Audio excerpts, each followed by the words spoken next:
తెలంగాణలో గత 18 నెలల కాలంలో రాష్ట్ర ప్రభుత్వం, కాంగ్రెస్ పార్టీ ప్రభుత్వం పూర్తిగా అన్ని రంగాల్లో విఫలమైంది. కేవలం ఒక్క అవినీతి విషయంలో మాత్రమే అద్భుతమైన ప్రగతిని సాధిస్తుంది. ఎక్కడ వదలకుండా ఈ డిపార్ట్మెంట్, ఆ డిపార్ట్మెంట్ అని లేదు, అన్ని డిపార్ట్మెంట్లు పూర్తిగా అవినీతిమయమైపోయినాయి. కమిషన్లు అనేది చాలా సాధారణమైన పదం అయిపోయింది. చర్చ కూడా చాలా సాధారణంగా జరిగిపోయే పరిస్థితికి వచ్చింది. ఏ మంత్రి ఎంత సంపాదించిండు, వాటితోని ముఖ్యమంత్రి పదవుల కొరకు ఎట్లా పోటీ పడుతున్నారు అనేది ఇవాళ సాధారణ ప్రజానీకంలో కూడా చర్చ జరిగే స్థాయిలోకి దిగజారింది కాంగ్రెస్ పార్టీ ప్రతిష్ట, రాష్ట్ర ప్రభుత్వం యొక్క ప్రతిష్ట. కేవలం దీంట్లో నుంచి వెళ్ళి బయటపడడం కొరకు మా పైన ఏదో కేసులు పెట్టి, నోటీసులు ఇచ్చి, ఏదో డ్రామాలు చేసి తప్పించుకుంటామనే పద్ధతుల్లో, ఆలోచనతో ప్రభుత్వం పనిచేస్తా ఉంది. ప్రత్యేకించి ఇప్పుడైతే గత నెల 15 రోజులుగా వ్యవసాయ రంగం విషయంలో ఈ ప్రభుత్వ నిర్లక్ష్యానికి ప్రతీకగా ధాన్యం కొనుగోలు కేంద్రాల్లో పోసిన వడ్లు మొలకలెత్తుతున్నాయి. పాపం రైతు ఇప్పుడు కొత్తగా మళ్ళీ వరి విత్తనాలు వేసుకోవాల్సిన రైతు, తూకాలు పోసుకోవాల్సిన రైతు, నాటు పోసుకోవాల్సిన రైతు, అది అక్కడే లేకుండా కళ్ళంలో ఉన్న వడ్లే మొలకలెత్తి ఇక రైతును కొత్తగా వ్యవసాయ పని చేసుకునే పరిస్థితి లేకుండా చేస్తూ ఉన్నాయి. నేను నిన్న కళ్ళాల దగ్గరికి వెళ్తే చాలా కళ్ళల్లో పార్బాయిల్డ్ రైస్ మిల్లో పోయిన వాసన వస్తూ ఉంది. అన్నిసార్లు వడ్లు రైతులు తడిచి ముద్దయిపోయి ముక్కిపోయిన వాసన. రైతు పరిస్థితి చాలా దారుణంగా ఉంది.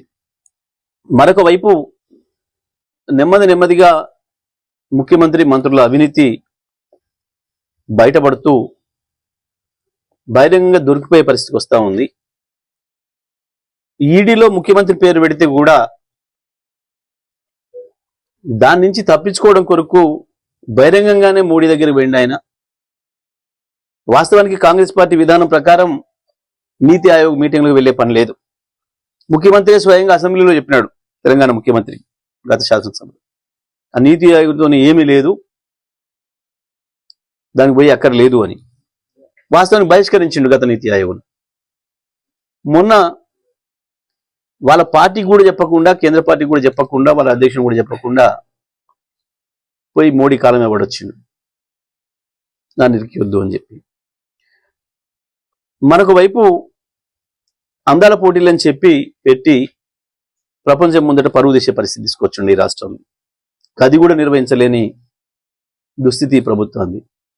వీటన్నిటి నుంచి బయటపడడం కొరకు ఇవాళ మళ్ళా ఓ పనికిమాలిన కేసులో పనికిమాలిన నోటీస్ ఇచ్చి కేటీఆర్ గారికి దాన్ని పెద్ద వార్తల్లో పెడదామని అనుకున్నాడు. వాస్తవానికి అది చాలా స్పష్టంగా చెప్పారు కేటీఆర్ గారు. ఏ సౌను నేనే చెప్పినా, నేనే ఇప్పించినా అని చెప్పాడు. ఈ రాష్ట్ర అభివృద్ధి కొరకు చేసే పనులలో, కార్యక్రమంలో భాగంగా అది కూడా నేనే చేసిన, అధికారులు అది తప్పు లేదు అని చెప్పిండు. గతంలో వాళ్ళు పిలిస్తే పోయి 8 గంటలు కూర్చొని వాళ్ళు అడిగిన అన్నిటికీ చెప్పేసి వచ్చాడు. కానీ ఇవాళ కేటీఆర్ గారిని ఖండాంతరాల్లో కూడా పిలుస్తున్నారు. వారి విజన్, వారి యొక్క అభివృద్ధి నమూనా అది మాకందరికీ అవసరం అని చెప్పి ఒకవైపు లండన్లో, ఇంకొక వైపు తెలంగాణ స్వతంత్ర ఉత్సవాల్ని, తెలంగాణ రాష్ట్ర ఆవిర్భావ ఉత్సవాల్ని పెద్ద ఎత్తున అమెరికాలో నిర్వహిస్తూ అక్కడున్న తెలంగాణ పౌరులు, మన వాళ్ళు అక్కడికి ఆహ్వానిస్తే అక్కడికి కూడా వెళ్తున్నాడు. వాస్తవానికి ఈ 2 ప్రోగ్రామ్స్ ఉన్నాయనే విషయం ఎప్పుడో మీడియా పరంగానే ప్రకటించడం అందరికీ కూడా తెలుసు. కానీ వాటికి పోకుండా ఆపాలని చెప్పి ఒక చిల్లర ప్రయత్నం చేసిండు రేవంత్ రెడ్డి ఇవాళ ఏసీబీ నోటీసులు మళ్ళీ ఇవ్వడం ద్వారా. ఇవి ఏమైనా ఈ క్షణికానందాలు, శునకానందాలు తప్ప వీళ్ళవి అదో పనికిమాలిన కేసు, లొట్టపీసుల కేసు అని చెప్పి ఆనాడు చెప్పినాం. దాంట్లో ఏది కూడా లేదు.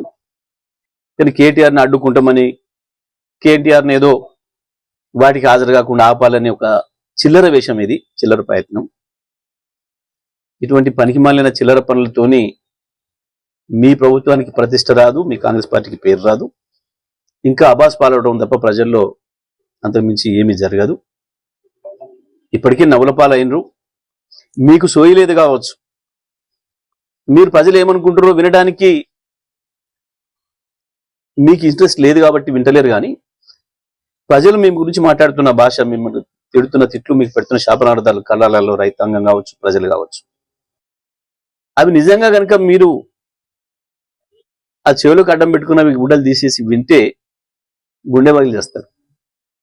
అటువంటి రోదనలు వినిపిస్తా ఉన్నాయి అవతల రైతుల నుంచి, వ్యవసాయదారుల నుంచి. కానీ కేవలం కేటీఆర్ నోటీసులు ఇచ్చో, కేసీఆర్ నోటీసులు ఇచ్చో, ఏదో చేసి మీడియాలో బతికితే కానీ ప్రజలలో బ్రతకలేరు, ప్రజల నోర్లకు అడ్డుకట్ట వేయలేరు, మా కార్యక్రమాలకు అడ్డుకట్ట వేయలేరు, మమ్మల్ని భయపెట్టలేరు. కేటీఆర్నో కేసీఆర్నో నోటీసులు ఇచ్చి కేసులలో పిలిచి ఏదో భయపెట్టిస్తామనో అవమానిస్తామో అనుకుంటే అంతకు మించిన మూర్ఖత్వం లేదు. మరొక వైపు ఆంధ్రప్రదేశ్ జలదోపిడీ యథేచ్ఛగా సాగుతుంది. కృష్ణ అయిపోయింది, మొత్తం నాశనం చేసిండ్రు, కృష్ణను జరడబట్టిండ్రు, ఇప్పటికే దోసుకపోయినరు, అనేక ప్రాజెక్టులు నిర్మాణం చేసుకున్నారు. ఇక ఇప్పుడు చంద్రబాబు నాయుడు గోదావరి మీద కన్నేసిండు. గోదావరిని కూడా దోసుకుపోవడానికి అవతల మోడీ సహకారం కూడా తీసుకొని ముందుకు పోతున్నాడు. ఇటువంటి టైంలో మేము కాళేశ్వరం ద్వారా 50 లక్షల ఎకరాలు